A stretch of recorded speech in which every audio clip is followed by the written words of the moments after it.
जगह बा। आप लोग बैठ जाए उचित स्तर जवैया है का नहीं जैसे मान ले क्यों बिगड़त हो तो जल्दी जवैया हो तो अलग बात है यार। आप हमार है हम आपके, आप लोग खड़ा रहो तो हमके थोड़ा तकलीफ हो, खड़े से पाँव भारी भी हो जाए। जब बैठ जा बाबू।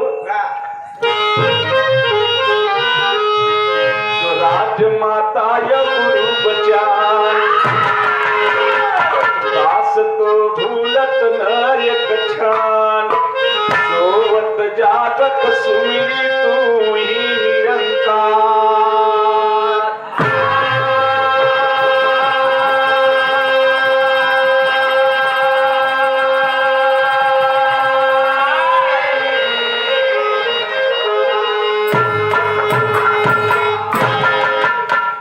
सुनने वाले मित्र आप लोग महान हैं, श्रोता भैया भगवान है। आज ये भागीपुर की धरती के 100 बार प्रणाम बा और ये अखाड़ा के हम प्रणाम करी थे। अब कहा ये अखाड़ा चलत है आप लोगन के देनी है कि भाई अखाड़ा देखे के मिले था। और इस सब श्रोता भैया के प्रणाम नमस्कार बा। आप लोग महान हैं, आप लोग हमार है, हम आपका है। यह बड़े की प्रयागराज की धरती के सोधी मिट्टी के आप लोग और बहुत दूर दराज से कलाकार, बहुत सुंदर गायिका, उभरती हुई गायिका चंचल यादव आप लोगन के बीच प्रस्तुति सुने नहीं आप लोग। बाबू जरा मंगला चरण को बोल है लाला कहना बा।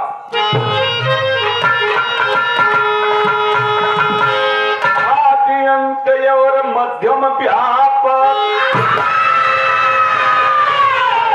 सदा सदा हो तू निरंकार, चरण कमल पे पूर्ण सतगुरु करता है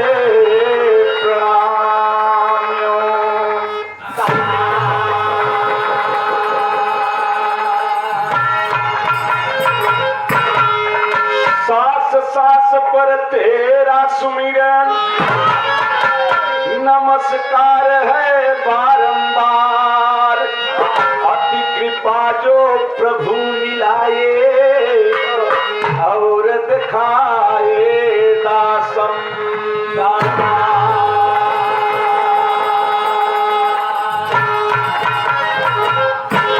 परम पिता परमात्मा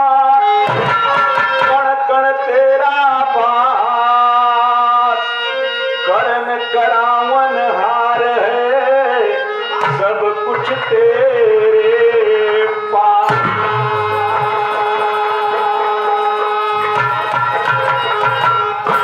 अंग संग तुझको देख के दास करैयर दास, तू राजा यधिराज हो मैं दासन के।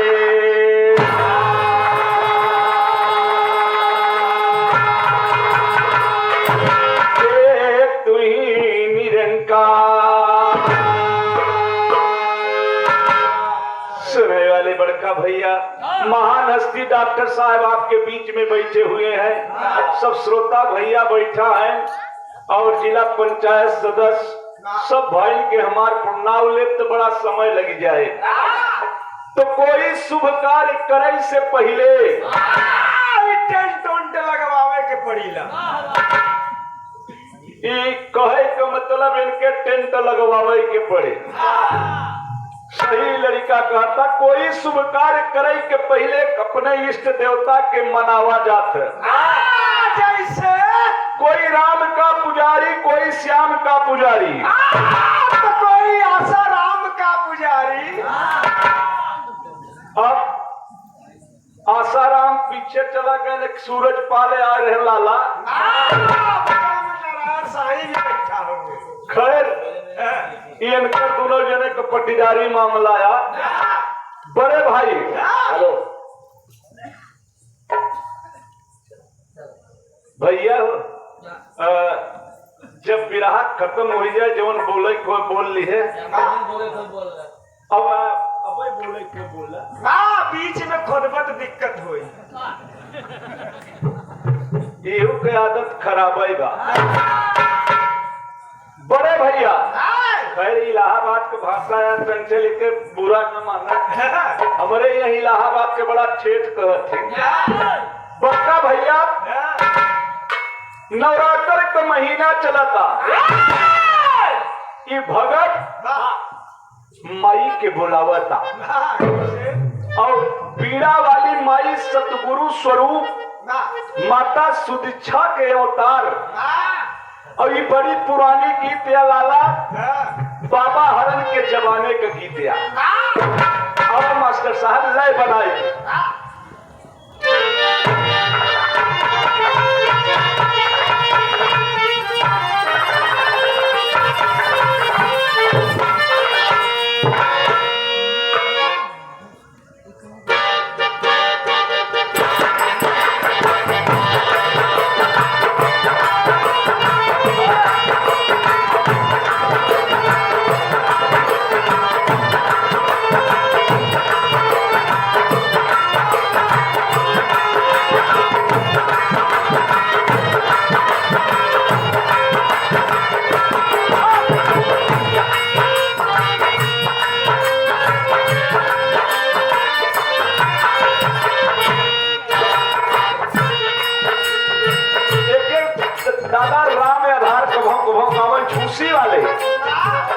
उनका अंदाज कुछ अलग रहा मास्टर साहब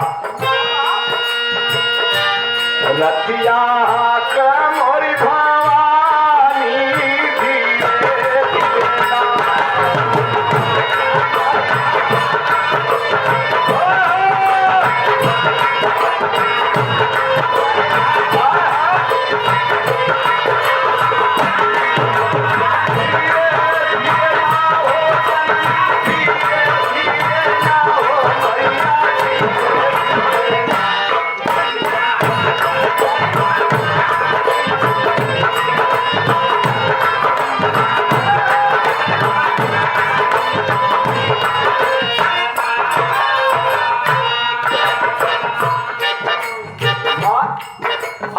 कृपा या पारबा जे जान गया उसे जान गया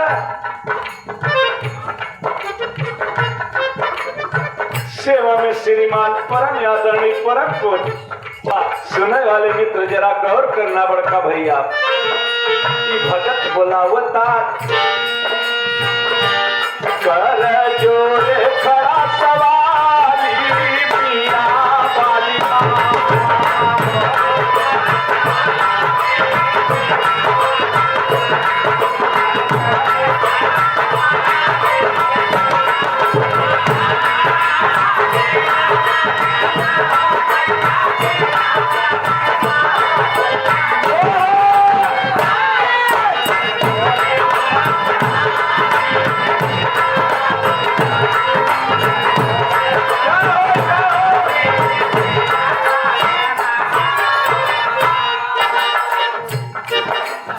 वाली श्रीमान गौर करना बिरहा तो बहुत सुनगा डॉक्टर साहब लेकिन इस समय नवरात्र में जो भक्ति भाव समझ ले ओकर जान नैया पार हो गए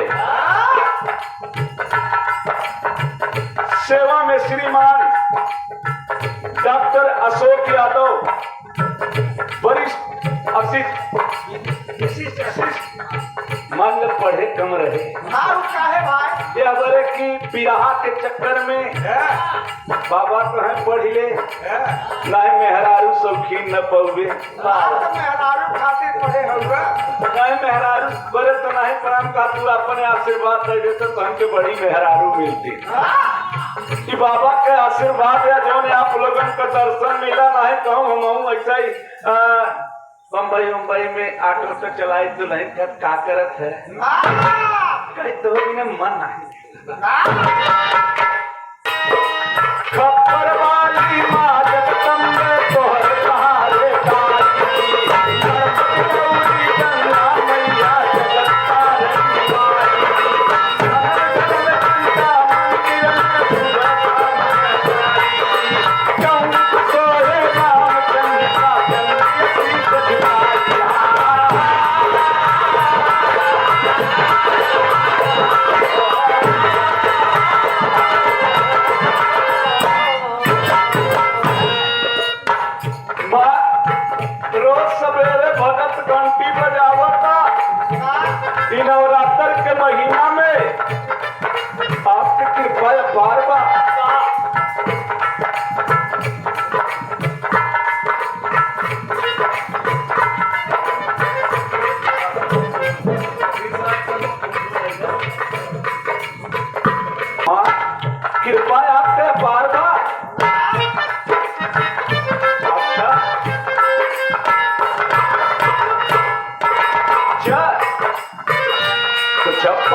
गौर करना।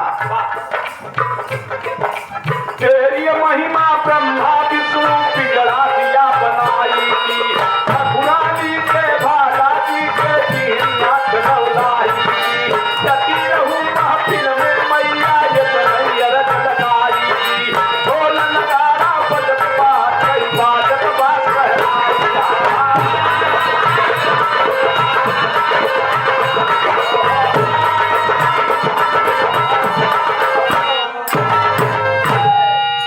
माँ न हम बजावे जानी ने ये बचवा लोग गावे जाने न कुछ, न हम गावे जानी ने बच्चा बजावे जाने, लेकिन आपकी कृपा या सुबह शाम भैयन की कृपा की तरह तरह दर्शन करावत हो माँ। अगर आवे में कतो तोहर देरी होता तलक राम से बढ़ के राम कर दासा, मोरे मने अति विश्वासा राम से बढ़ के राम कर दासा।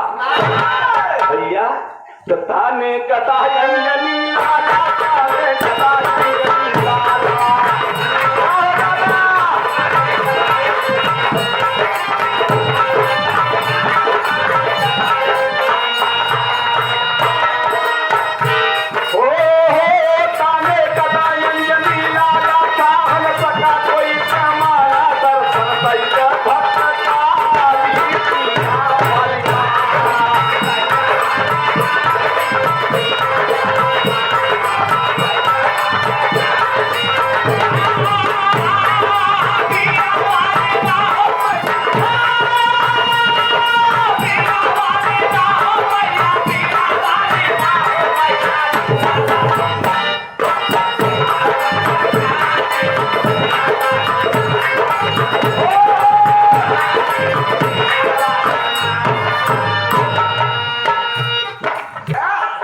मनोरंजन का मतलब कुछ मन के हसाइल, चरणों में प्यार भरा नमस्कार।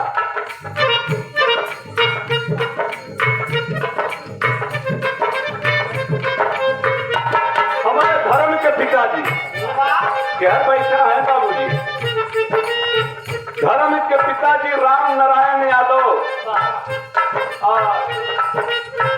हमारे साढ़ू के पिताजी, हमारे पिताजी, ये रिश्ता चंचल बहुत अहम होत है। अच्छा साढ़ू बाबूजी के तरफ से 200 रुपया का पुरस्कार, चरणों में प्यार भरा नमस्कार। साढ़ू भैया के तरफ से संजय भैया, भैया करवाई में क्यों हो रहे हैं सोचेगा। अच्छा ये रिश्ता बहुत अहम होता है, सब कुछ ममियार भूल सकता है लेकिन सरवान नहीं भूल सकते। अब अगर भूल गए तो मेहरारू चार चलो छोड़बो न करे चरणों तो ताने कदा अंजनी लाला, ताने कदा अंजनी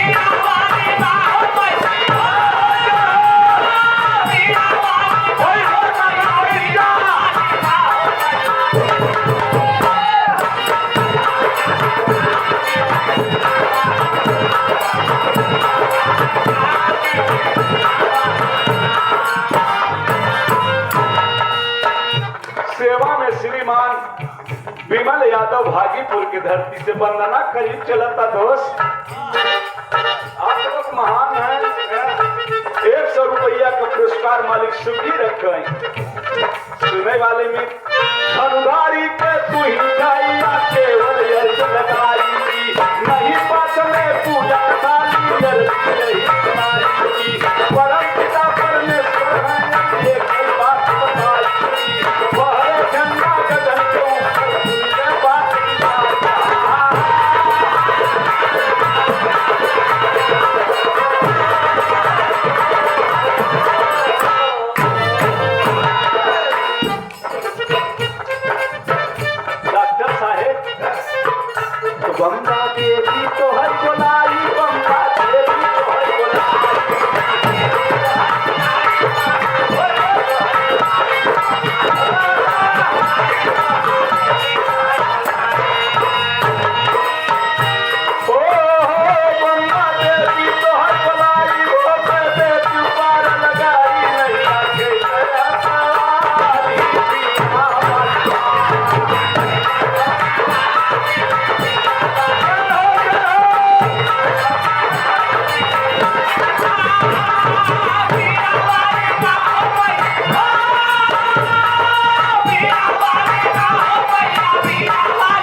जागत उठत बैठत, चाहे जब आप सुमिर सकत तो हमारे बब्बा का प्रेटकली लग गई।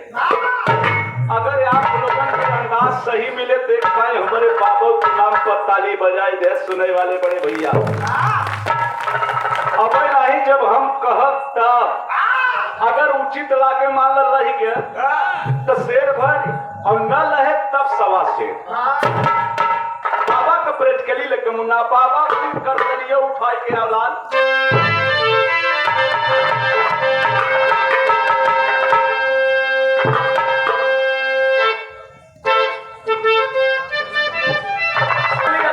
अंदाज मिले तो जरूर ताली बजाया बाबा।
ज्ञान पावा तब समझ पावा कि दुनिया में अब आवा बड़का भैया। यूट्यूब चैनल वाले दास लगावे तो बहुत कम देर तक के हर एक स्वयं का चैनल बा दिनेश राम कैलाश, लेकिन का करिए हम सबके संगे जना गवैयन के बियाह भवा। ए भैयन के नमस्कार बा। सेवा में श्रीमान सचिन यादव जिला पंचायत के प्रत्याशी वार्ड नंबर 2 से 100 रुपया का पुरस्कार मालिक सुखी रखते हैं। आपको परिवार सुखी चाहे बड़का भैया सुमिरन करीब बा भैया और निराकार में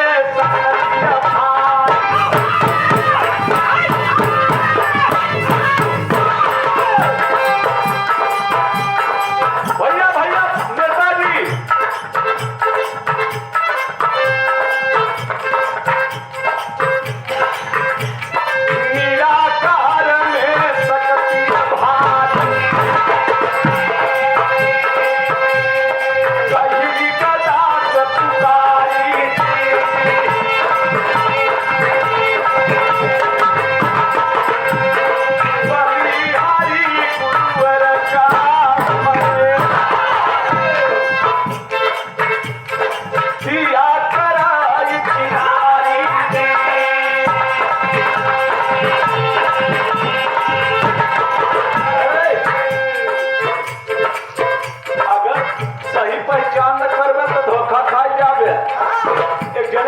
से जात रहे हम सकल रहे पहचान रहे पान कहे बहनोई नमस्कार।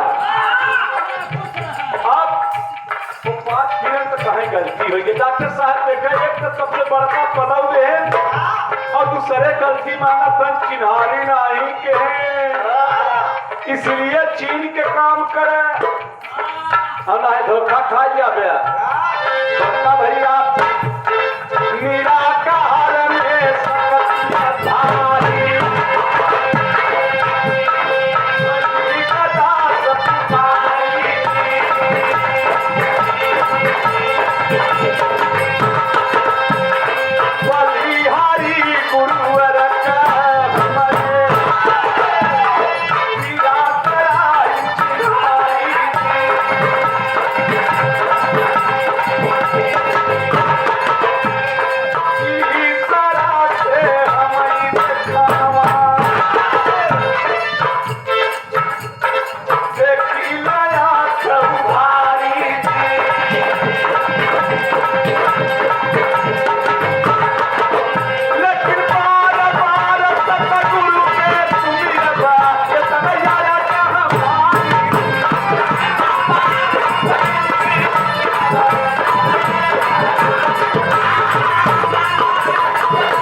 गायक कलाकार हमारे अखाड़े से दुर्गा प्रसाद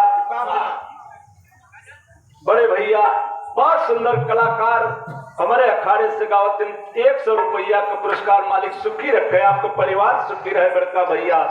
ये कौनी बगिया तो फूल आया, आखिरी लाइन में कहना बमार साहब, कोई बाबा का बलिहारी, इस बाबा का बलिहारी, अवकाश पर दिए जगरिया, नैनवा में राम बसी गए, और स्वर्गी बब्बा राम कैलाश का सच्चा है घर, नया नवा में राम बसी गए।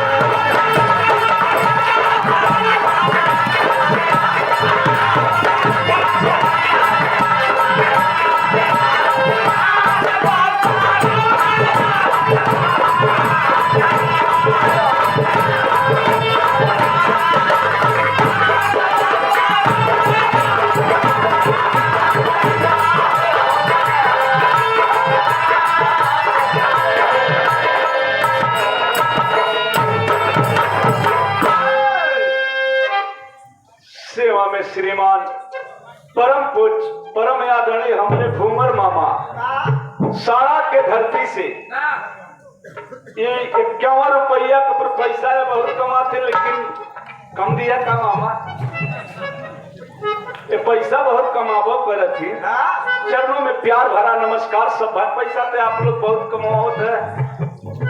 30 मिनट के 3 तारीख के आपके दूरदर्शन पे आए रहा, 30 मिनट को 39,000 रुपया आप देवावत है। आप लोगों का प्यार है, हम नहीं जाने के हमके कैसे आप लोग गवावत है, आप लोगों का प्यार गवावत है। अब बाबा का आशीर्वाद नहीं हमारी की नहीं, बड़ा गवैया झरकुट्टी में दंड मारत है पप्पू महाराज। बाबा का प्यारिया बहुत सुंदर गीत आपके सुने के बिला, धर्म के धरती पुत्र मुलायम सिंह यादव।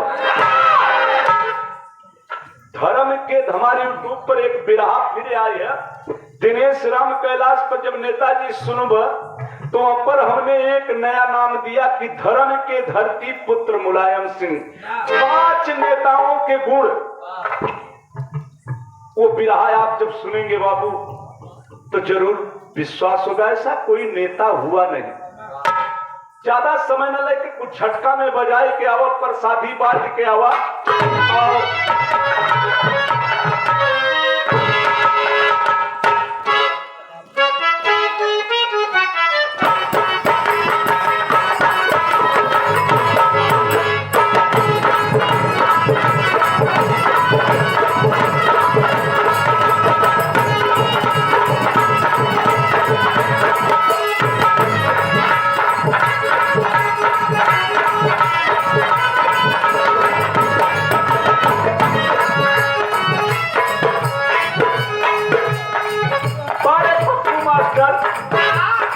नवरात्र का महीना चलता, हम तो से एक बात कहा कि समय के देखते हुए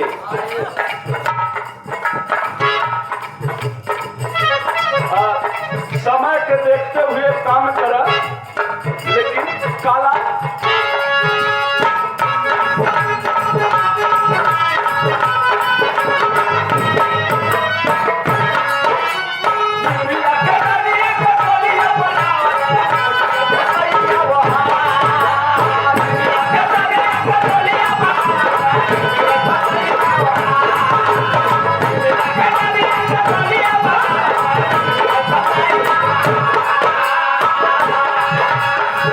देवता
जाए तो कैसे काम चले रे।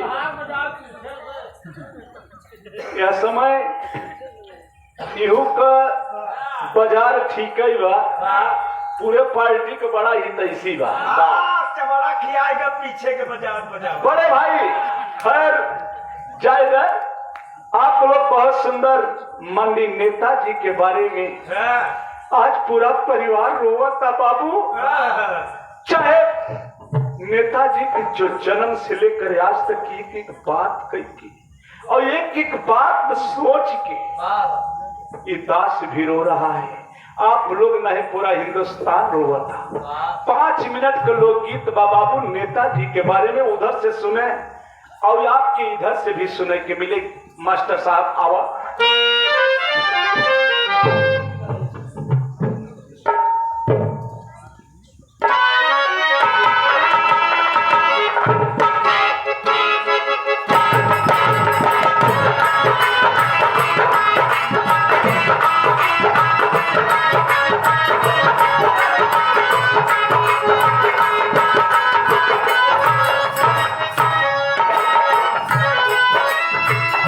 बड़ी पुरान गीत या बाबू, आज गीत के मसाला लगाई के लेकिन नई गीत बतावा करत तमाम की गुरही जलेबिया भी चाय पिया में लवा में।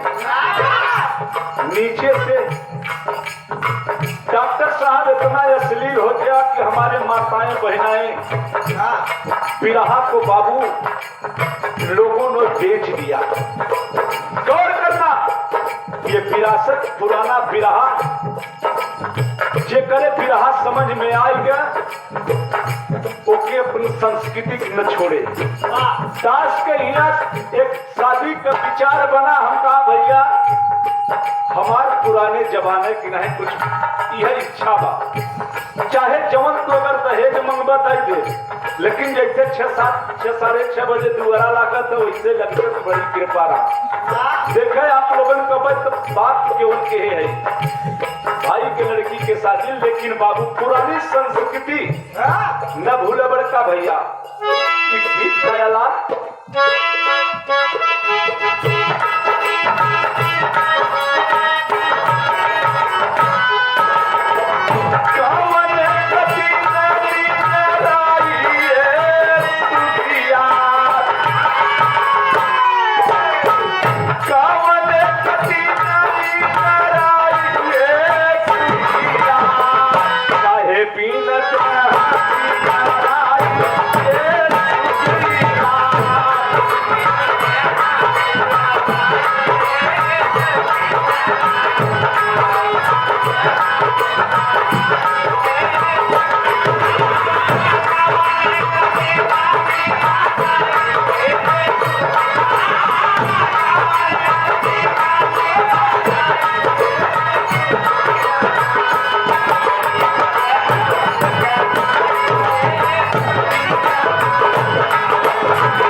माननीय सुभाष चंद्र बोस के बाद अगर कोई धर्म का नेता धरती पुत्र नेता कहा गया तो माननीय मुलायम सिंह यादव।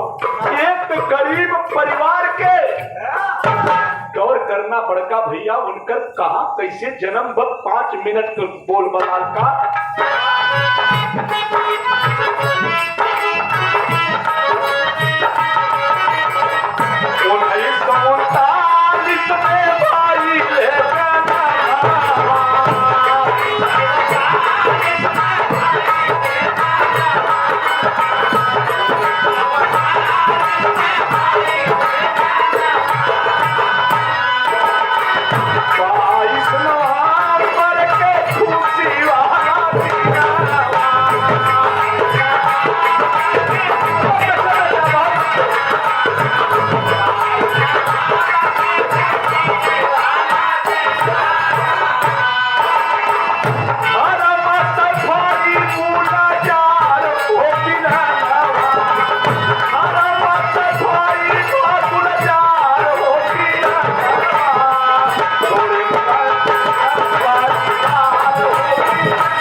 सुरेंद्र यादव साड़ी के धरती से 100 रुपया का पुरस्कार, चरणों में प्यार भरा नमस्कार। सब भाई के नमस्कार बाबा का भैया।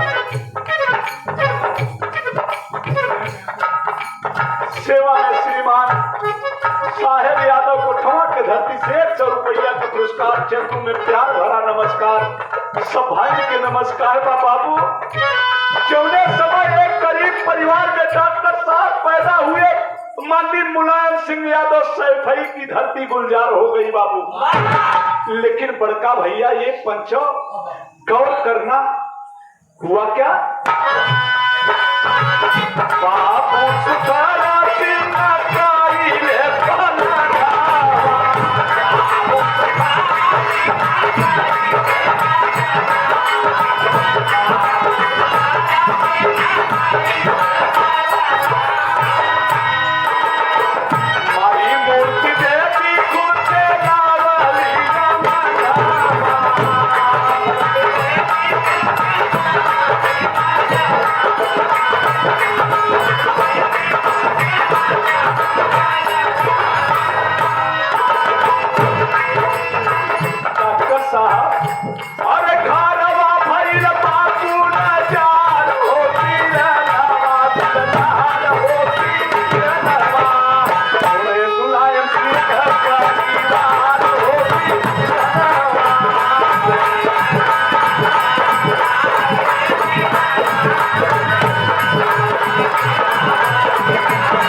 के घरे बाबू पैदा हुए।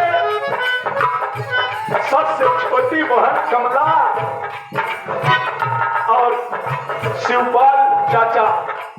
बड़का भैया विचार करना कभी निभाव दिया मास्टर साहब का।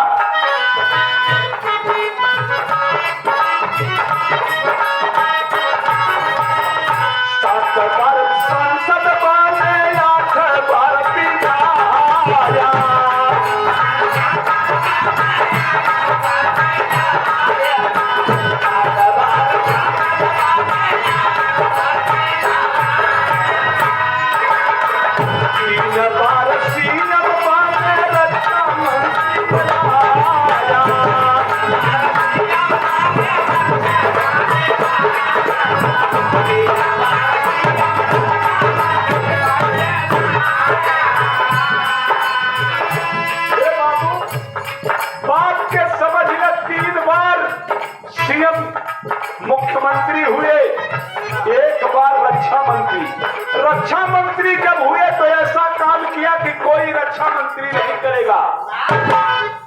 पूरे चीन के बॉर्डर पे पूरी बाउंड्री करवाते रहे। बारे धड़े नेताजी जानत रहे कि चीन वाले सदा बेईमान है। यही भारतीय जनता पार्टी को लोगों ने विरोध किया। बारे धरती पुत्र मुलायम सिंह यादव आपके